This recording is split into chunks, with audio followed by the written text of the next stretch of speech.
Greetings, lovely souls, and welcome to Tea Time Tuesday. On this exquisite day, the sun graces Scorpio and the moon resides in Gemini, adding an intriguing cosmic essence to this Halloween. As October 31st unfolds, the moon's energy in Gemini allows us to engage in communication while tapping into the aspects of Scorpio, fostering a deeper connection with our own soul and those within our midst. Halloween transcends mere costumes and sweets. It beckons us to honor the Night of the Dead, embracing the significance of the thinning veil between worlds and celebrating our feelings and perceptions of this mystical phenomenon. Halloween is also known as Samhain in pagan and Wiccan traditions. It marks the end of the harvest season and is considered a time when the veil between the physical world and the spiritual world is thinnest, allowing for communication with the deceased or spiritual entities. While Samhain is primarily associated with pagan and Wiccan traditions, various cultures and religions have festivals or observances that involve commemorating the dead or connecting with spirits around the same time as Halloween. For example, Dia de los Muertos, Day of the Dead, is a Mexican holiday celebrated from October 31st to November 2nd, and it honors deceased ancestors. For the living, it's a time to remember and celebrate the lives of those who have passed away.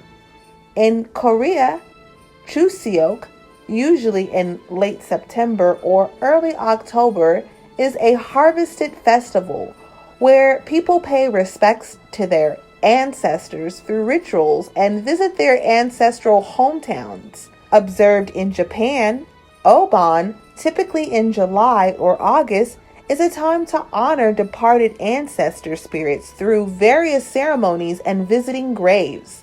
These festivals are not directly linked to Samhain, but they share themes of remembering the deceased and connecting with the spirit world in various cultural and religious contexts. I find immense joy in using affirmations to connect with and reprogram my subconscious mind to foster success in my every moment. It's a practice that many of you might resonate with. Being aware of my thoughts and emotions with the intent of improvement is what Princess Pea's Garden is all about, aiming to nurture positive and healthy thoughts. But did you know that our minds can be influenced by external forces like television, radio, and those from the spirit world, or deep-rooted childhood fears that lay dormant and resurface when triggered? Amid the multitude of thoughts, combating them can be challenging. Recently, a thought-provoking query came from one of our Princess Pea's Garden subscribers.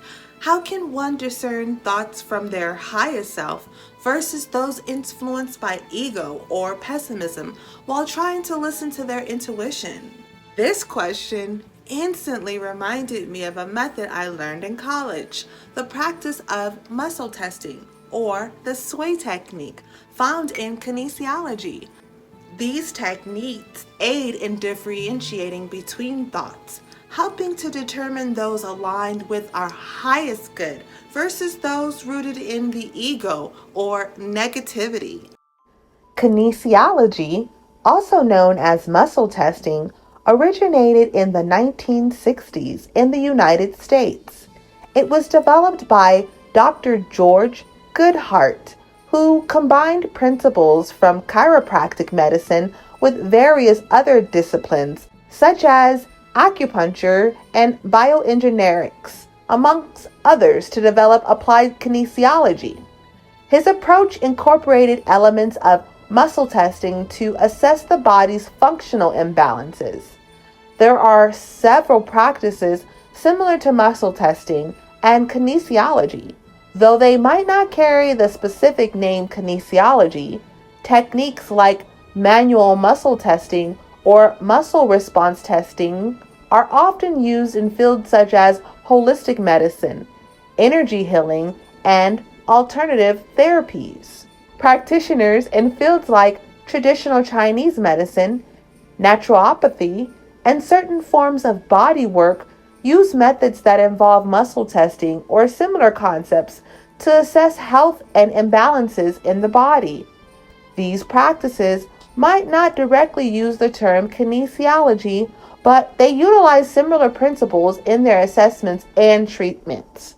Muscle testing involves observing the body's response through muscle strength to answer yes or no questions.